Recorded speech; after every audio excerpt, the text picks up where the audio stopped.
Welcome to today's episode. I'm Hussein and I'm going to walk you through the today's set of random highlights that I collect every day on Readwise. So let's get started and see what we have in store today. The first one it's from extreme ownership. The only meaningful measure for a leader is whether the team succeeds or fails. For all the definitions, descriptions, and characterizations of leaders, there are only two that matter: effective and ineffective. Effective leaders lead successful teams that accomplish the mission and win. Ineffective leaders do not. The author is summarizing what leadership is all about. We commonly say that as a manager, the your output is your team's output. We uh, we have lots of ways to measure output from the individual contributors. It is challenging, especially today. It is it's challenging. It's not we don't really produce widgets in a factory anymore. But yes, there are lots of way to see, because there is something tangible. Let's say that knowledge work is tangible. That's There is something tangible that comes out of it. Leadership, there is not. So what matters is the team is successful at the mission or not. That's ultimately what matters. We don't have fancy notions of leadership where the leader does everything and still fails. And I'm not saying that the leader should never fail. I'm not saying that. I'm not saying the teams should never fail. Failures are learnings after all. But having that notion in mind that it's okay to keep failing, as long as you're doing the right thing by the book. So there is that nuance over there. There is it's not as simple as that. Okay, do the right thing, and let's see the failures. If you succeed or fail. Success is the objective. Whatever measure the team adopts for success, that is the objective, and it's the leader's responsibility that that the leader drives the team towards that successful goal. We'll move on. A mind for numbers. Whenever I find my spirit bending low, I discover it is because I have stopped looking for people's positive attributes. This means it is time for me to look within and make changes. I don't really recall the context. It makes sense, okay, but I don't think I can talk about it because I don't really remember the context. This particular context, where does this appear in the book? So otherwise, it's straightforward. It is whenever I find my spirit bending low, I discover it is because I have stopped looking for people's positive attributes. Okay, moving on. At your best, without a strategy, without a strategy for saying no, you default to yes, and your life vaporizes with other people's priorities being realized rather than yours. The author, we commonly, it's not a new thing that when we say yes to something, we are saying no to everything else. There is a saying that way. When you say no, you're saying no to one thing, but when you're saying yes, you're saying no to everything else. Essentially, it defines your opportunity cost. And the author is kind of adding on to that, saying that it's not just enough to randomly say no. Keep it in mind that you're going to say no whenever the time is right. Um, it's also about building a strategy, because these requests are going to come, and like the author says, you default to yes, which means you're saying no to everything else, or you're going to overcome it. You're going to say yes to everything, but of course you can't do everything, which means you're going to say no to many things. Things that might have actually been very important to you. You're doing that. You're losing that for something that you are not really interested in the begin to begin with, and it's not really about helping either. It's very easy to confuse this with that, okay, I'm a helpful person, I'm just going to help somebody else at the expense of my own desires or at my own hopes. That's not help. That's a very dangerous notion. In fact, it's especially in the book that I'm reading recent just now, called Codependent No More, and that's actually surfacing many of these behaviors that would seem helpful but are actually damaging to both parties, yourself and the person you're helping. So coming back to this particular highlight, having a strategy to say no, it's a very important thing. It's a very deliberate decision that you're making, that okay, this is how we're going to say no. And One strategy is that your default to saying no, especially except to things that you want to say yes to. Now, there are multiple strategies. You have to decide what works for you. It's not a great thing that you default to saying no on a whim. It's as dangerous as default to saying yes on a whim. You have to see, what you're doing right now and what makes sense for you. If you find yourself saying yes too often without thinking, then maybe the strategy of defaulting to no makes sense for you. But again, this is something that you have to decide for yourself. And of course, take help from books such as these. It's a good book. It's quite an easy read. I would say. Moving on. Cues. Warmth cues create a wow factor for everything about you. They signal trustworthiness, engagement, inclusion, all the warm and fuzzy feelings that make us feel close to others. Using tilts, nods, eyebrow raises, savor smiles, touches, and mirroring creates a halo effect around you. The book is about different warmth and cold cues. It's competence cues and warmth cues. Not cold, really competence cues. And again, it depends. The book's point is use those cues which to send the signals that you want to send.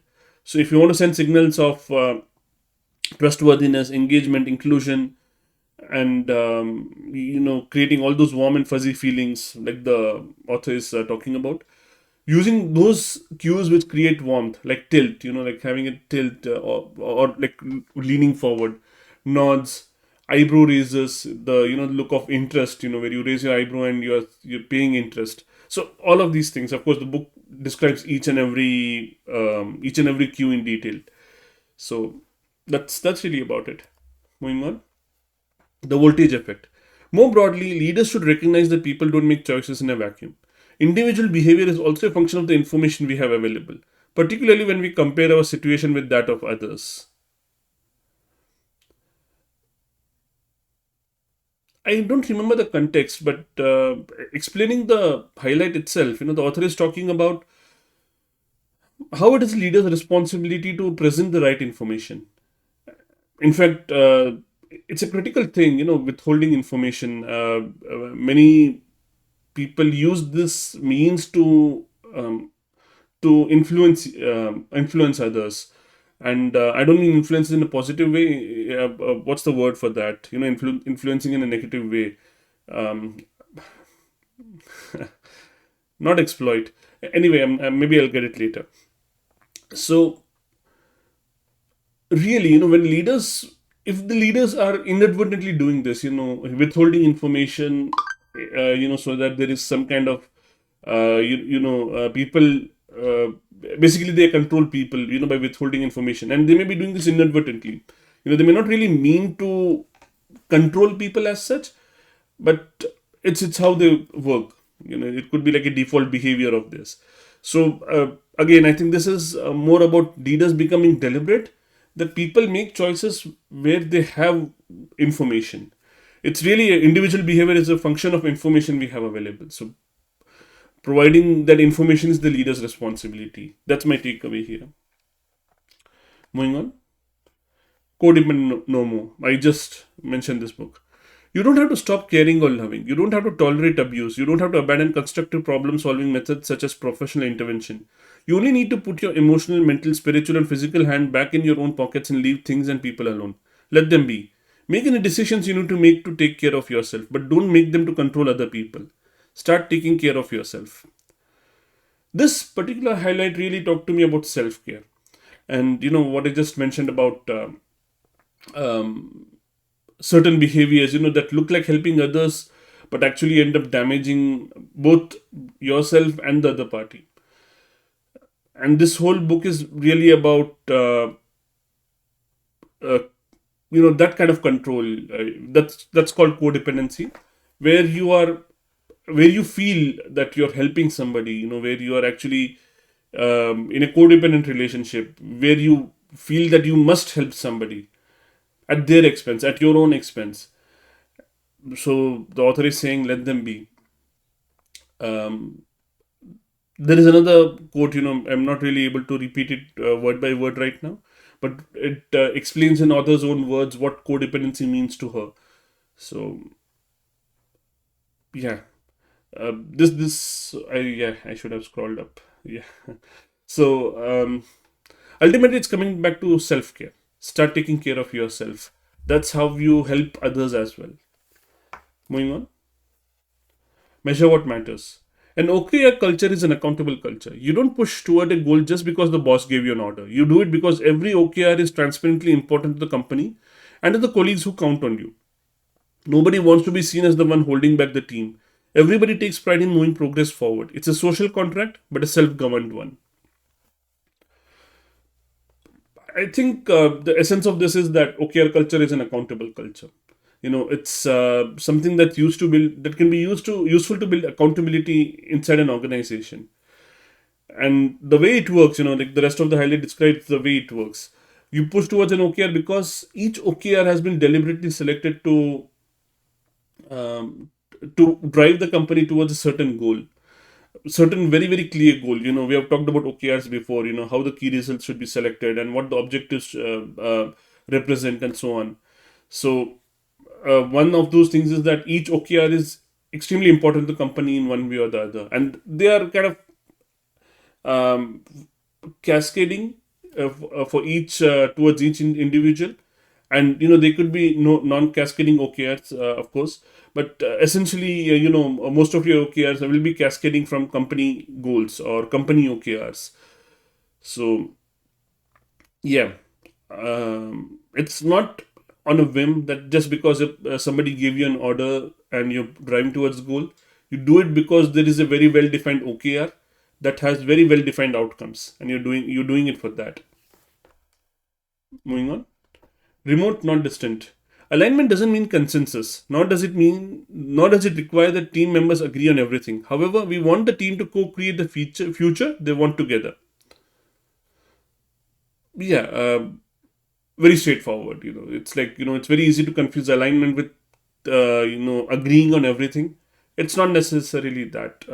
Yeah, it commonly looks like that. That when the team agrees, when the team is unanimous in their decision, okay, that's what alignment looks like. It's not that though.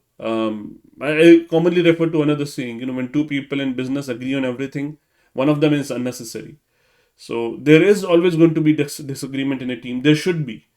Without disagreement, I don't think you can reach anywhere. It'll just be status quo if we don't disagree on anything at all. There's nothing new that gets introduced that way. So anyway, yeah, that's the author's point here as well. Moving on, the earned life. This is the primary benefit of the LPR. In a matter of weeks, you'll notice how brutally it forces you to confront the tough question: what did I actually do this week to make progress on my goals? Given our tendencies for superior planning but inferior doing, this is a question we prefer to avoid. The LPR removes that option. LPR has come up before in this one of these episodes, but it stands for Life Plan Review. And it's a set of questions that focus on efforts, not on intention, not on strategy, but on efforts. What efforts? What did you actually do? Like the highlight also says, what did I actually do? So the author suggests a set of 6 questions, but of course, you can add your own. And all of the questions are focused on effort. What did you actually do? Not what did you plan or what did you achieve, but what did you do? What was the effort? And that effort may have been successful or not successful. That's another thing. Uh, as far as LPR is concerned, it's only the effort that matters.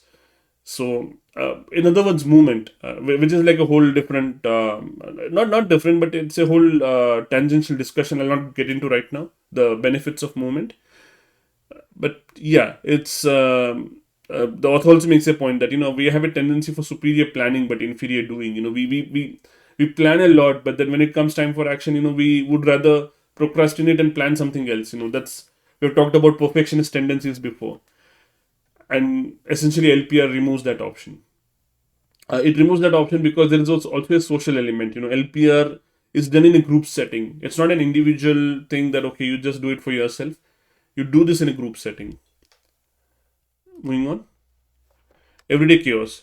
Rather, the essence of interoperability is that it specifies what pieces do and how they fit together, so they can be used in unpredictable ways.